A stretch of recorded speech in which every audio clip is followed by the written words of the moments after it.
சமீபமாக பார்த்தோம் அப்படின்னா முருகர் அதிகமாக பேசப்படக்கூடியதாகவும் அதே போன்று அதிகமாக முன்னிறுத்தப்படக்கூடியதாகவும் பார்க்கப்பட்டு வருகின்றோம். இந்த முருக பக்தர்கள் மாநாட்டின் மூலமாக பாஜகவின் வியூகம் அப்படிங்கிறது கேள்விக்குறியாக மாறி இருக்கு. இது இந்து முன்னணி நடத்தினாலும் கூட பாஜகவும் இணைந்து இதை முன்னெடுக்கிறாங்க. அப்படின்னு இருக்கும்போது 22ஆம் தேதி முருக பக்தர்கள் மாநாட்டை கையில் எடுக்கின்றோம். 2026 சட்டமன்ற தேர்தலில் தமிழ்நாட்டை கையில் எடுப்போம் என்று தமிழக பாஜக தலைவர் நைனா நாகேந்திரன் தெரிவிச்சிருக்கார். அதன் மூலமாக பாஜகவின் வியூகம் இதில் என்ன இருக்கு நம்ம பார்க்கலாம். முதலமைச்சர் ஐயா ஸ்டாலின் அவர்கள் எப்பொழுதுமே அவருக்கு பக்கத்துலதான் முருகன் இருப்பார் அப்படின்னு எங்க அண்ணன் சேகர் பாபு சொல்றார். திருப்பரங்குன்றம் மதுரையில நடக்கக்கூடிய இந்த மாநாடு என்று சங்கிகளுடைய மாநாடு, இது அரசியல் ரீதியாக மக்களை பிளவுபடுத்தக்கூடிய மாநாடு என்றெல்லாம் 3 தினங்களுக்கு முன்பு வந்த சேகர் பாபு தன்னுடைய வயிற்று எரிச்சலை ஏதோ எரிச்சலை எல்லாம் அந்த மதுரையில காட்டிட்டு போயிருக்கிறார். திருப்பரங்குன்றத்துல உண்மைதான், நம்முடைய முதலமைச்சர் பக்கத்துல முருகன் இருக்கிறார். அவர் துரைமுருகனை நினைச்சு சொல்லி இருப்பார். ஆனா நாங்கள் நடத்தக்கூடிய மாநாடு என்பது பக்தி நிறைந்த இந்துக்களை சக்தி படைத்தவர்களாக மாற்றி இந்துக்களிடையே ஒற்றுமையை உருவாக்கி அந்த ஒற்றுமை வலிமை தேர்தலுக்கான சூழலாக மாற வேண்டும் என்பதற்காகவே நடத்துவதாக நீங்கள் வைத்துக் கொள்ளுங்கள், தவறில்லை. காரணம், பழனியிலே அரசாங்கத்துடைய செலவில், அறநிலையத்துறையுடைய செலவில், மக்களுடைய பங்களிப்பில், உபயதாரர்கள் பங்களிப்பில் அரசாங்கத்துடைய அனைத்து எந்திரங்களையும் பயன்படுத்தி அனைத்துலக முத்தமிழ் முருகன் மாநாடு என்று நடத்தி அந்த மாநாட்டை திமுக தன்னுடைய அரசினுடைய சாதனை பட்டியலில் சேர்த்து பிரச்சாரம் செய்தது சரி என்று சொன்னால், அரசாங்கத்துடைய உதவியை நாடாமல் முருக பக்தர்களாக ஒன்றிணைந்து அவர்களுடைய ஒரு நிமிடம் முருக பக்தருடைய ஒருங்கிணைப்பில், அவருடைய பங்களிப்பில் இந்துக்கள் முருக பக்தர்கள் மதுரையில் மாநாடு நடத்தினால் இவர்களுக்கு ஏன் வயிற்றெரிச்சல்? முதல் கேள்வி. இவங்க முருக பக்த மாநாடு நடத்தியது திமுக நடத்தினா நான் அதை ஆதரிச்சிருப்பேன்.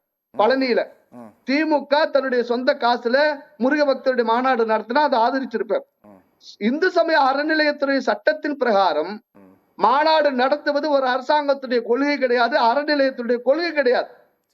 அவர்கள் சட்ட விரோதிகள் இருந்தாலும் அதிகாரத்தில் இருக்கிறதுனால அவங்க பண்ணிக்கிறாங்க. இப்போ மதுரையில முருக பக்தர்கள் ஒருங்கிணைத்து விட்டார்கள் என்று சொன்ன உடனேயே கடவுளே இல்லை என்று சொல்லக்கூடிய கம்யூனிஸ்டுகள், அதாவது கடவுள் இல்லை மதம் என்றால் அபின் என்று சொல்லக்கூடிய கம்யூனிஸ்டுகள், நக்சலைட்டுகள், இடதுசாரி அமைப்புகள் வாடகை தலைவர் போல் வருகை தந்து திருப்பரங்குன்ற முருகனுடைய திருத்தலத்தில் வணங்கிவிட்டு விபூதி அளித்து சிக்கந்தர் தர்காவுக்கும் தென்னை மரத்துல ஒரு குத்து பனைமரத்துல ஒரு குத்து போனது மாதிரி எங்க அண்ணன் திருமாவளவன் போன்றவர்கள், அமீர் போன்றவர்கள், அமீர் சொல்கிறார் எங்களுக்கு முருகன் விரோதி கிடையாது, முருகனின் பெயரால் நடக்கக்கூடிய அரசியல் தான் எங்களுக்கு எதிராக இருக்கிறது என்று சொல்கிறார். நான் சொல்கிறேன் எங்களுக்கு அல்லாஹ் விரோதி கிடையாது, அல்லாவின் பெயரால் இவர்கள் நடத்தக்கூடிய இந்த புனித போர் என்று சொல்லி அக்கப்போர் செய்யக்கூடிய இந்த விரோதிகள் தான் எங்களுக்கு விரோதிகள் நாங்கள் சொல்கிறோம். இப்போ இந்த நாட்டில எந்த ஒரு நாட்டிலையும் இவ்வளவு கட்டுப்பாடு அவசியம் இல்லையே சார், எவ்வளவு தடைகள் இந்த மாநாட்டிற்கு. அதனால இந்த இந்துக்கள் ஒன்று சேர்ந்து விடக்கூடாது.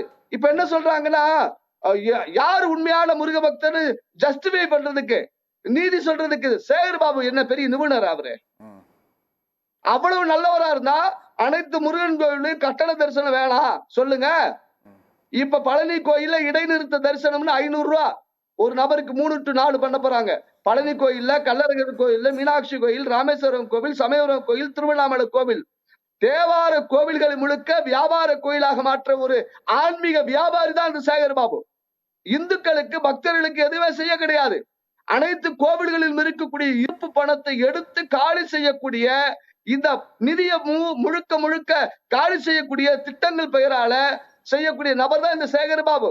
கமிஷன் கலெக்ஷன் என்னென்ன சொல்றாங்க அது மாதிரி உள்ள நபர் தான் இந்த சேகர் பாபு. நான் பகிரங்கமா குற்றம் சாட்டுறேன். பழனி கோயில்ல நடந்துச்சுல அந்த முருகன் மாநாடு, இது வரைக்கும் வரவு செலவு கணக்கு வெளியிட்டீங்களா? எதுக்கு சார் உங்களுக்கு எரியுது? எங்களுடைய கண்டனம் முருக பக்தர்கள் ஒன்று சேர்ந்து விடக் கூடாது என்பதற்காக இவர்கள் நாளும் பொழுதும் எங்களுக்கு எதிராக பேசுவது ஒரு விதமான விளம்பரமாக நாங்கள் எடுத்துக்கொள்கிறோம். இல்ல அவர்களுக்கு நல்ல புத்தி வர வேண்டும் என்று நாங்கள் பிரார்த்திக்கிறோம். இப்போ என்ன கேள்வினா சார், திமுக முருக பக்தர்கள் மாநாட்டை அவங்க அரசியலுக்காக அதை பயன்படுத்துறாங்க, அது பிரச்சாரம் செய்யறாங்க, சாதனை பட்டியலில் சேர்க்கிறாங்க அப்படின்னு சொல்றீங்க. எதுக்காக அவங்க பண்றாங்க அப்படிங்கிற கேள்வி வரும்போது, திமுக தொடர்ச்சியாக தமிழக அரசு இந்துக்களுக்கு எதிராக இருக்காங்க அப்படிங்கிற மாதிரியும், இந்துக்களுக்கு ஆதரவாக எதுவுமே செய்யலை அப்படிங்கிற மாதிரியும் விமர்சனங்களும் குற்றச்சாட்டு முன்வைக்கப்பட்டு வரக்கூடிய நிலையில, அப்படி இல்லை அப்படிங்கிறதுக்காக தான் இந்த நிகழ்வுலாம் அவங்க வந்து பேச வேண்டிய ஒரு சூழல் ஏற்படுது. முருகருக்காக நாங்கள் மாநாடு நடத்தியது, நிறைய கோயில்களுக்கு குடமுழுக்கு செய்தது, அது மாதிரி சாதனை, இதெல்லாம் நாங்கள் சொல்ல வேண்டிய சூழல் ஏற்படுதுன்னா அதுக்கான விமர்சனம் வைக்கிறாங்க, அதனால சொல்றாங்க. அது ஒன்று. ரெண்டாவது, இந்து சமய அறநிலையத்தை நடத்துறதுனால அது திமுக நடத்தியிருந்தாங்க அப்படின்னா அது பெருமையா இருந்திருக்கும், இந்து சமய அறநிலையத்தை நடத்துறதுனால அது பெருமை இல்லை அப்படின்றீங்க, அந்த ரீதியில் நீங்க சொல்ல வரீங்க அப்படின்னா இந்து சமய அறநிலையத்தை நடத்தக்கூடாது அப்படின்னு கிடையாதுல்ல சார்? சட்டத்துல அவங்களுக்கு இடம் கிடையாது.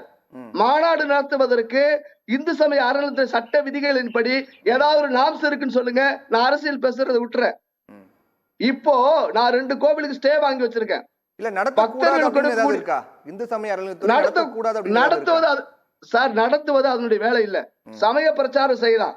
அந்த சமய மாநாடுகள் நடத்துவது ஆதீனங்களுடைய வேலை, ஆன்மீக தலைவருடைய வேலை, அரசியல்வாதிகளுடைய வேலை இல்ல சார். நீங்க எவ்வளவு பேசுறீங்கல்ல, முருக பக்தர்கள் மாநாடு அப்படிங்கிறது நீங்க வரவேற்கிறீங்களா இல்லையா?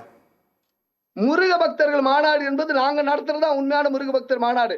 எங்க அண்ணன் சீமான் நடத்துவது உண்மையான முருக பக்தர் மாநாடு. இவர்கள் சரி முதல்ல முருக பக்தர் மாநாடு தானே, முதலமைச்சர் பக்கத்திலே முருகன் இருப்பார்ல, ஏன் பழனி கோயிலுக்கு வரல? சரி, இப்ப திருச்செந்தூர் கோயில்ல நடக்க போதுல கும்பாபிஷேகம் வருவாரா ஸ்டாலின்? உதயநிதி வருவாரா? இல்ல அதேதான் அவங்களும் சொல்றாங்க. முருக பக்தர்கள் மாநாடுங்கிறது தவறு கிடையாது, அது யார் நடத்துறாங்க, பாஜக இந்து முன்னணி அப்படின்னு வரும்போதுதான் சந்தேகம் வருது, கேள்வி விமர்சனம் வருது அப்படின்றாங்க. நாங்க வந்து எந்த சூழல்ல கடவுள் இல்லைன்னு சொல்லலையே சார். கடவுள் இல்லை, கடவுளை வணங்க காட்டுவராடி அப்படின்னு சொல்லக்கூடிய சித்தாந்தவாதிகள் நாங்கள் கிடையாது. கடவுள் இல்லை என்று சொன்ன இந்த வீரமணி திராவிட கழகத்துடைய சித்தாந்தவாதிகள் தான் இன்னைக்கு காலையிலிருந்து சாயந்தரம் வரைக்கும் முருக பக்தர், சாயந்தரத்துக்கு மேல நாங்க பெரியார் பக்தர் சொல்லக்கூடிய இந்த இரட்டை நிலைப்பாடு கபட வேடம் நாங்க போடலையே. நாங்கள் முருகனுக்கு மாநாடு நடத்துவோம், அம்மனுக்கு மாநாடு நடத்துவோம், ஐயப்பனுக்கு நடத்துவோம், எல்லா கடவுளுக்கும் நடத்துவோம். இவ்வளவு பேசுறீங்கல்ல சார், நீங்க கடவுள் இல்லை, எந்த கடவுள் இல்லைன்னு சொல்லணும். இந்து கடவுள் மட்டும் இல்ல, அல்லா கடவுள் இருக்கு, இயேசு கடவுள் இருக்குன்னு சொல்லும் போது எங்களுக்கு கோவம் வருது. ஒரு மதசார்பற்ற அரசாங்கத்தோட முதலமைச்சர் ஸ்டாலின் அப்படி பேசலாமா? அவ்வளவு நல்லவரா இருந்தா முருகன் கோயிலுக்கு வந்தாரா, விபூதி வைத்தாரா?